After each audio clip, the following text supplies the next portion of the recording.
안녕하세요. 스트로비스트 코리아의 권학봉입니다.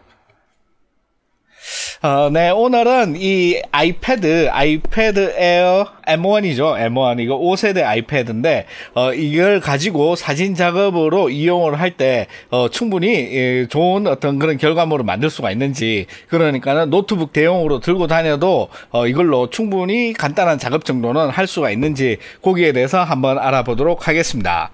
우선 이 아이패드의 개봉기부터 해가지고, 그 다음에 이 아이패드를 이용을 해서 이 로우 파일을 가지고 백업 그 다음에 그 간단한 보정 요 정도를 한번 해보려고 하는데 이 아이패드의 성능이 얼마나 될지 한번 같이 알아보도록 하겠습니다. 그러면은 이 언패킹 박스 까기 이거부터 한번 해보도록 하겠습니다. 애플 종류, 특히 이 아이패드 같은 경우에는 옛날에 2세대인가 3세대인가 그때 한번 사보고 거의 처음 사보는데 포장이 아주 좋아졌어요. 지금 위에 보면은 위에 어떻게 뜯는 요런 어떤 탭이 있어가지고 굉장히 쉽게 뜯을 수가 있게 이렇게 되어 있습니다. 역시 이 포장에 들이는 돈만 해도 제가 봤을 때 어마무시할 것 같아요. 아무튼 이 비닐을 벗기고 이렇게 위로 열면은 되는데 이게 아주 타이트하게 되어 있어 가지고 잘 안 빠지는 이렇게 열면은 다음에 여기 또 열 수 있게 간단하게 열 수 있게 이런 팁이 들어있네요. 이런 거 같은 경우에는 애플이 제일 잘하는 것 중에 하나죠. 포장 같은 거 이렇게 꺼내면은 뭐랄까 약간 이 반투명한 종이, 이 종이로 잘 포장된 아이패드 본체가 이렇게 나옵니다. 그 다음에 보면은 어떤 설명서랑 그 다음에 액세서리 뭐 스티커 이런 것들이 있겠죠. 똑같이 보면은 간단한 뭐 설명서랑 그 다음에 뭐 시잘데기 없는 거 뭐 이런 거 들어있고 그 다음에 스티커도 들어있고 뭐 요런 게 들어있습니다. 그 다음에 뭔가 이렇게 두께를 맞추려고 이렇게 임의로 뭐 종이를 더 대놓은 게 있어요. 아무튼 요런 게 있다. 그 다음에 여기 충전기랑 그 다음에 케이블 요렇게 들어있습니다. 이 충전기 같은 경우에는 요즘 아이폰 사면은 충전기 안 준다 그러는데 아이패드에는 아직도 요 충전기를 주는 것 같네요. 그 다음에 이거는 그냥 아무것도 없는 사바리, 이 사바리 포장 디자인 그대로 이렇게 되어 있습니다. 그 다음에 종이 포장도 아주 이렇게 쉽게 뜯을 수 있도록 이렇게 완벽한 어떤 포장 디자인의 진수를 보여주고 있어요. 요즘 이 아이패드, 이 애플 포장을 따라하는 게 많죠. 무게 같은 경우에는 제가 2세대인가 3세대인가 그때 아이패드를 썼는데 그거보다는 좀 가벼워졌고 두께도 굉장히 얇아졌습니다. 이렇게 굉장히 얇게 이렇게 디자인이 되어 있고 요거는 M1 아이패드 에어에서 가장 싼 모델입니다. 가장 싼 와이파이 모델이고 용량도 가장 작은 거예요.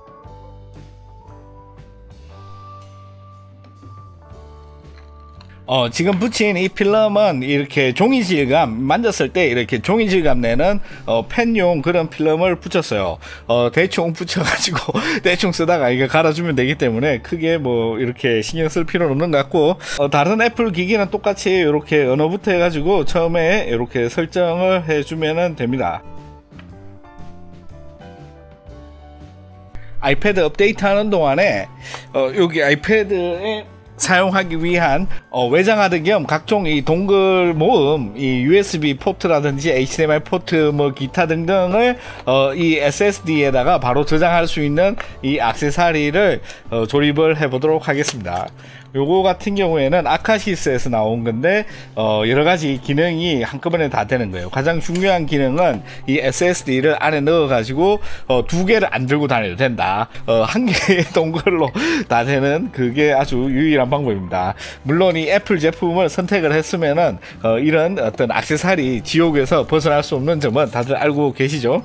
이거 무게는 상당히 묵직해요. 묵직하고 뭔가 이 알루미늄으로 만들어진 것 같은 이런 느낌이고, 만듦새 자체는 굉장히 훌륭합니다. 훌륭하고 뒤에 보면은 RJ45 포트, 인터넷 포트가 있고 HDMI, 그 다음에 SD카드, 리드기, 마이크로 SD카드, 그리고 헤드폰, 그 다음에 USB 3.1C, 그 다음에 USB 3.1 이거 A 타입이 두 개가 있는데 하나는 USB 3.0이에요.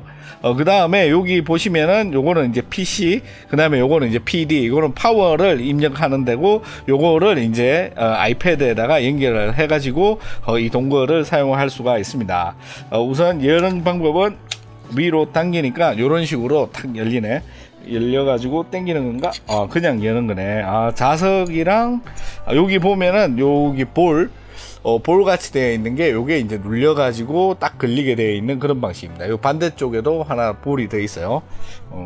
자석인 줄 알았더니 이거는 완전히 알루미늄 재질인 것 같아요. 무게를 딱 보니까 완전히 알루미늄이고, 그 다음에 여기다가 넣을 수가 있는데 나사가 여기 들어 있겠죠? 네, 보면은 요 보호 케이스 고무 실리콘은 아닌 것 같고, 실리콘인가? 실리콘틱한 뭔가 고무 케이스가 들어있고, 그 다음에 여기에는 뭐지 이건 발인가? 발 같은 게 있고, 여기 서멀 패드, 여기 서멀 패드가 동봉이 되어 있고, 그 다음에 설명서가 이렇게 들어 있습니다. 그 다음에 이제 태국에서 살 수 있는 가장 싼 SSD 1테라 1테라를 준비했습니다. 방식은 NVMe 방식이고, 대략 속도가 2000MB/s 이하인데, 여기 써 있는 거는 2400MB라고 이렇게 적혀 있네요. 이건 뭐 더 특별한 건 없고, 이렇게 플라스틱 케이스로 이렇게 포장이 되어 있습니다. 다른 건 다 필요 없고 요것만 있으면 되고, 그 조립 방법은 아주 쉽죠. 그냥 여기다가 꼽아 가지고 여기다가 동봉된 이상한 형태의 나사는 아니고 그냥 플라스틱으로 끼워지는 방식으로 되어 있는 것 같아요. 분명히 여기다가 이렇게 끼워 가지고 요 밑에다가 딱 걸리게 이렇게 되어 있습니다. 1테라이기 때문에 칩이 많이 없고, 여기 있는 하나 요게 이제 1테라 칩인 것 같아요. 여기는 그냥 빈 스티커 다 비어 있는 그런 설정입니다. 그 다음에 여기 서멀 패드도 붙여주죠. 뭐 여기 쓰는 뭐 붙이라고 나와 있으니까는, 이게 PCI 3이기 때문에 크게 발열은 걱정이 안 되는데, 그래도 뭐 있으니까 붙여준다, 그런 느낌으로 위에다가 서멀 패드를 붙여주고, 그 다음에 얘를 똑 이렇게 조립을 해주면은 완벽하게 요게 이제 외장 하드 겸 그 다음에 각종 포트가 달린 동글이 된다. 요게 이제 핵심 아이디어입니다. 그 다음에 여기 엑스트라로 하나 여기 나사 같은 거 남았는데, 이거는 이제 그 다음에 다시 볼 확률이 한 99% 없죠. 이런 거는 대체로 잊어먹는다. 이렇게 보면 될 것 같습니다. 그 다음에 이 실리콘 케이스가 있으니까는 이 실리콘 케이스를 끼워 가지고 이 알루미늄이 책상에서 스슥스슥하고 움직이는 그런 어떤 것을 방지를 하게 이렇게 만들어 주면은 이제 끝이고, 동봉된 케이블 같은 경우에는 썬더볼트 3 케이블이 이렇게 들어 있습니다. 이게 길이는 한 20cm 정도 되는 썬더볼트 3 케이스가 들어 있고, 이게 바로 여기다가 아이패드에 연결하면은 작동을 하는 그런 케이블이 들어 있습니다. 네, 아무튼 오랜만에 이 아이패드를 이용한 이 라이트룸 클래식이 아니라 이 라이트룸 CC를 사용을 해봤기 때문에, 제가 이거를 이제 완전히 익숙하게 사용할 수 있도록 하루 정도 충분히 테스트를 다 해봤습니다. 지금 상태는 이제 그 테스트용으로 했던 내용들은 전부 다 삭제를 하고 거의 초기화를 시킨 그런 상태라고 보시면 돼요. 우선 가장 먼저 이 데이터 백업, 우리가 사진을 촬영을 할 때 이 노트북이라든지 이런 디바이스가 필요한 이유가 데이터 백업이죠. 그렇기 때문에 이 데이터 백업을 한번 테스트를 해보도록 하겠습니다. 우선 여기에는 이제 117MB, 장당 117MB의 로우 파일이 88장, 그러니까는 88장이 들어있는데, 딱 10GB 정도예요. 10GB. 요거를 이렇게 여기 아카시스에 내장되어 있는 리드기로, 했을 때 시간이 얼마나 걸리는지 확인을 해보도록 하겠습니다. 인식은 바로 돼요. 이렇게 보시는 것처럼 인식은 바로 되기 때문에 크게 문제는 없어요. 그래서 보시면은 여기 88장 이 10GB의 데이터가 이렇게 있고, 요거를 이렇게 선택을 해 가지고 여기 이동을 클릭을 한 다음에 여기 이제 아이패드 여기로 이동을 시켜 주도록 하겠습니다.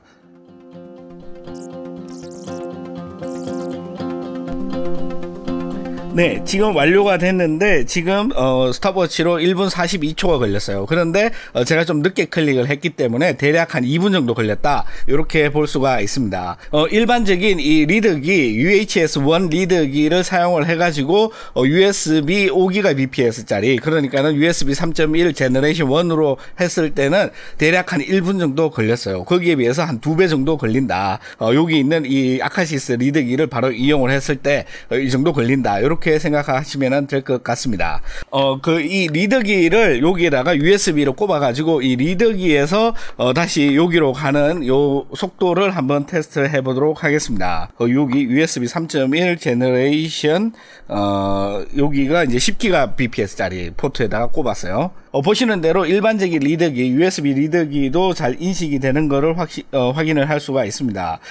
똑같이 이렇게 나오기 때문에 사진이나 뭐 이런 것들은 똑같이 나온다, 이렇게 볼 수가 있어요. 여기에서 눌러가지고 복사.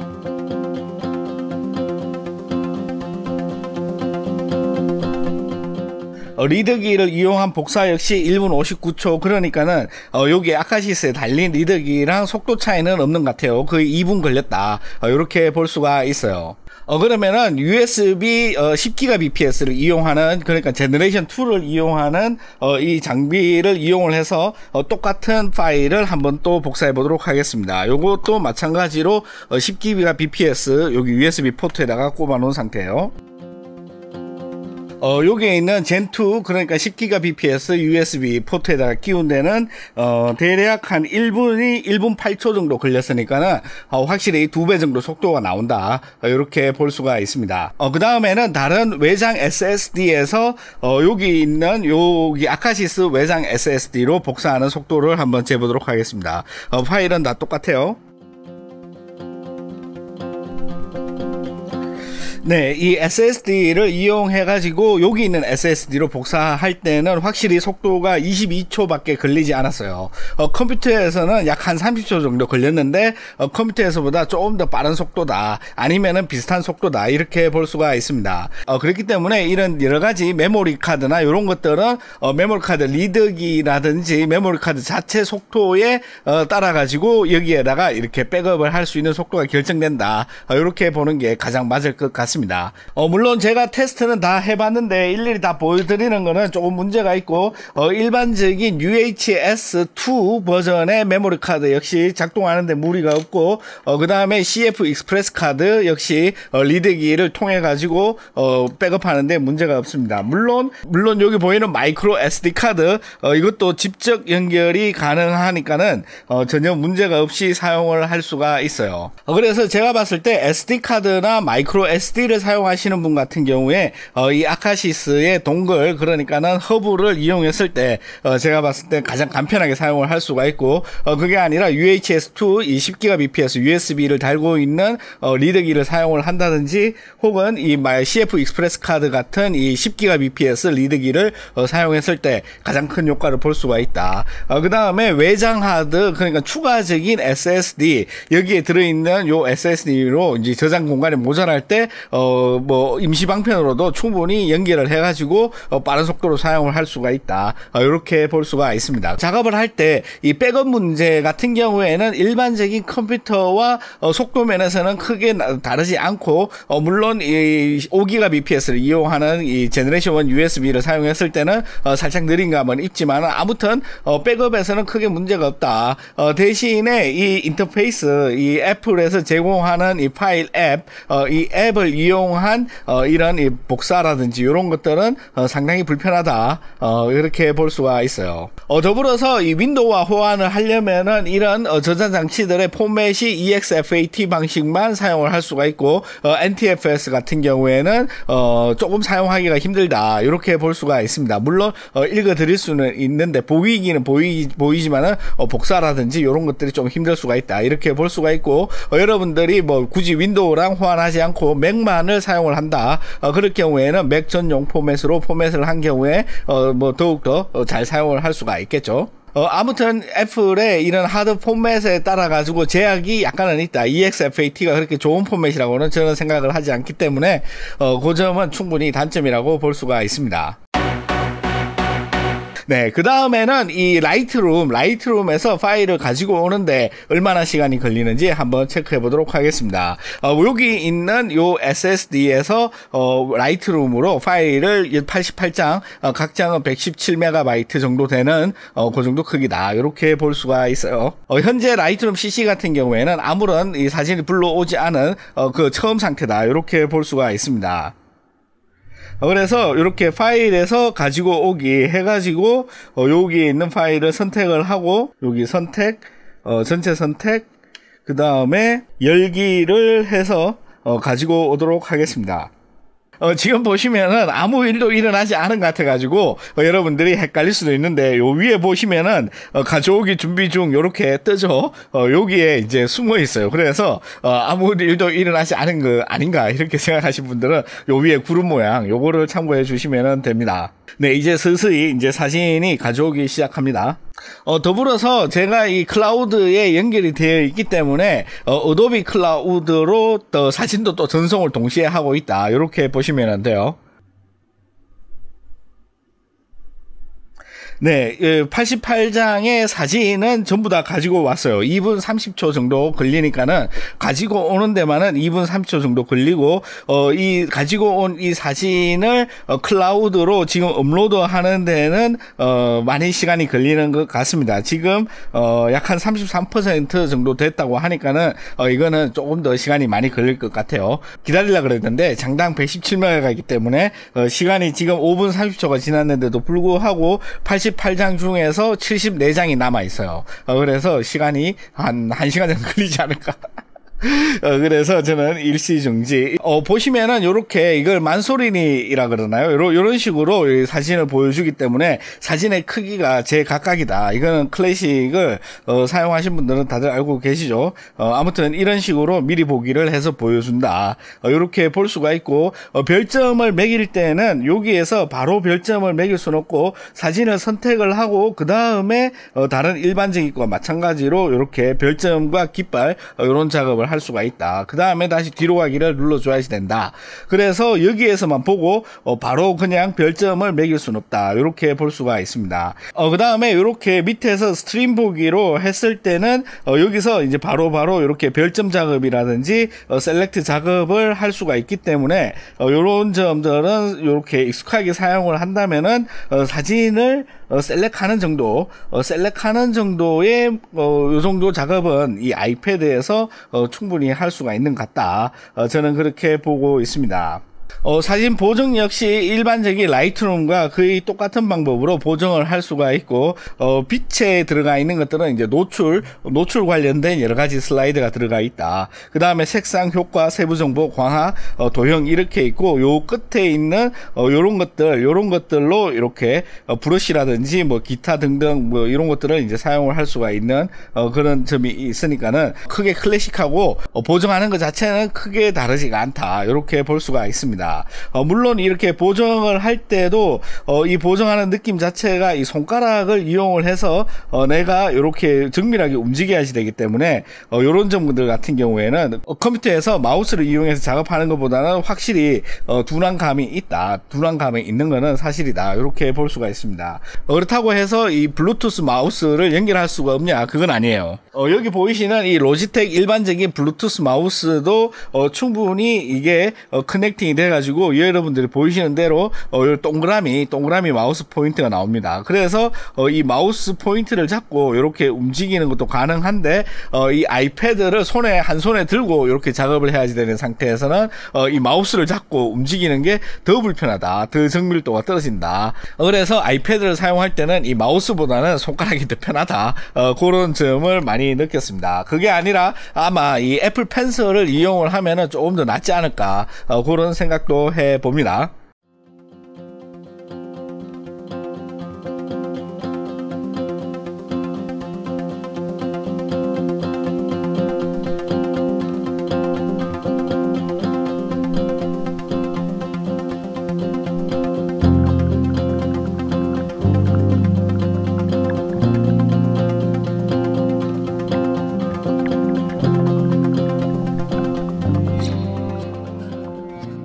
네, 이렇게 풍경 사진 하나 하고 인물 사진 하나를 이 아이패드에서 보정을 해봤는데, 제가 그 이전에 연습하는 동안에 많은 사진을 보정을 해봤습니다. 이 보정하는 느낌 자체는 컴퓨터에서 하는 것과 크게 차이는 없다. 속도라든지 뭐 반응이라든지 이런 것들은 크게 차이는 없다. 다만 이 손가락 하나를 가지고 하는 이 인터페이스, 물론 두 개, 세 개 쓰긴 하지만은 이 인터페이스가 그렇게 유쾌하거나 빠르거나 아니면은 효율적인 느낌은 아니다. 이게 제 생각이에요. 그럼에도 불구하고 이 작은 화면에서 급할 때 사용을 할 수가 있다. 이 정도인데 이걸 가지고 제가 계속 작업을 해야 된다. 뭐 많은 사진을 작업해야 된다. 그럴 경우에는 굉장히 짜증이 날 것 같습니다. 아무튼 되기는 된다. 그럼에도 불구하고 쉽지는 않다. 이 정도로 이 사진 보정에 대한 느낌은 정리할 수가 있을 것 같습니다. 다음으로는 이 사진 2장을 내보내는데 얼마나 시간이 걸리는지 확인해 보도록 하겠습니다.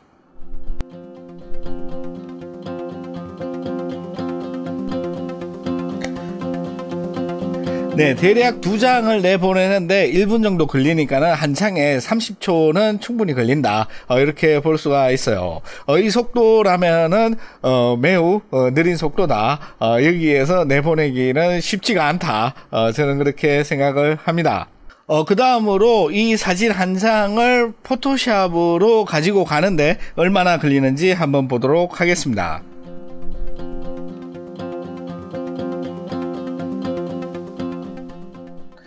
대체로 한 30초 정도 걸린다. 이렇게 볼 수가 있어요. 그래서 그렇게 쾌적한 환경은 아니다. 참고로 제가 테스트했을 때 그 이전에는 한 500장 정도 라이트룸에서 이 로우 파일을 불러왔었는데 그때는 용량이 부족하다고 이렇게 바로 라이트룸을 끄지 않고 이 포토샵에서 넘어가는 것은 불가능했습니다. 에러 메시지가 나왔어요. 이 모델 아이패드 에어 M1 최저가 모델 같은 경우에는 그렇게 나왔어요. 그런데 지금은 88장 밖에 안 되기 때문에 이렇게 포토샵으로 넘어오는데 문제는 없다. 그렇지만은 여러분들이 사용을 조금 더 하셔가지고 여기 라이트룸에 사진이 쌓이면은 이런 작업도 이제 아주 힘들어진다. 이렇게 보는 게 맞을 것 같습니다. 포토샵에서 작업도 뭐 크게 컴퓨터에서 하는 것과 다르지는 않다. 느낌 자체가. 그렇다고 제가 메인으로 쓰고 있는 AMD 3950 정도의 속도는 절대 못 따라온다. 약간의 어떤 딜레이가 있다. 그럼에도 불구하고 이 포토샵에서 하는 작업들 중에서 이렇게 직접 보고 손으로 터치를 하면서 하기 때문에 이 부분 같은 경우에는 훨씬 더 뭔가 이렇게 직관적인 이런 느낌이 살아있다. 이런 점은 장점이라고 할 수가 있어요. 대신에 이 손가락으로 이 힐링 브러쉬 작업을 할 때도 내가 끝에 이 손가락에 가려지기 때문에 사진이 이런 작업 같은 경우에도 이 애플 펜슬 같은 게 아니면은 조금 이 갑갑한 느낌이 있다. 이것도 분명하게 있는 부분 중에 하나인 것 같습니다. 물론 여기에서도 레이어 작업이라든지 이런 것도 충분히 가능하기 때문에 간단한 이런 포토샵 작업은 이 아이패드에서도 충분히 가능하지만은 그렇게 쾌적한 환경은 아니다. 이 정도로 정리를 할 수가 있을 것 같습니다.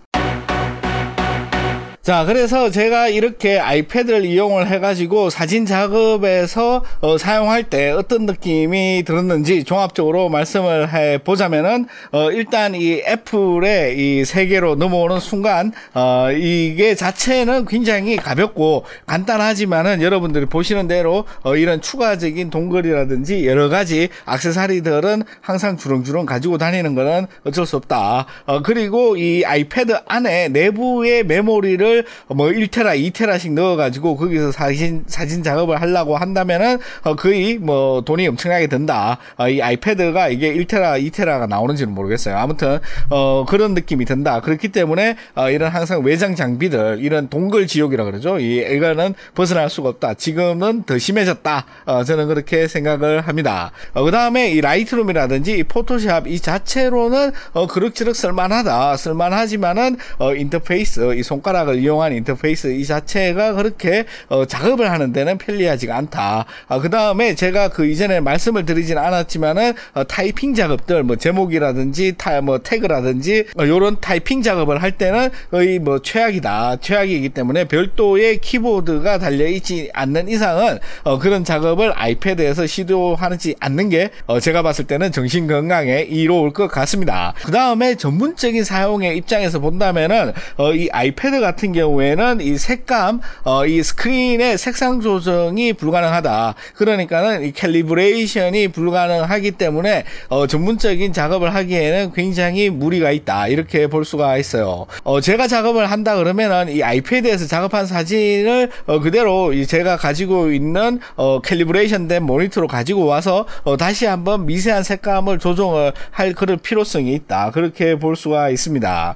보시는 대로 이 디스플레이 밝기 역시 자동으로 연동이 되거나 아니면은 이게 수동으로 이렇게 밝기를 조정을 할 수가 있는데 이 밝기 자체가 스크린을 굉장히 밝게 하면은 그냥 보기가 좋죠. 그런데 이게 사진을 내가 보는 게 아니라 이게 전문적인 작업을 하기 위해서는 나와 너와의 약속이 있기 때문에 그 약속된 그 밝기로 우리가 사진을 봐야지 되죠. 그리고 나서 이런 모바일 디바이스 같은 경우에는 철저하게 일반인을 대상으로 했기 때문에 여러분들이 보시는 대로 이런 트루톤 같은 기능들이 있어요.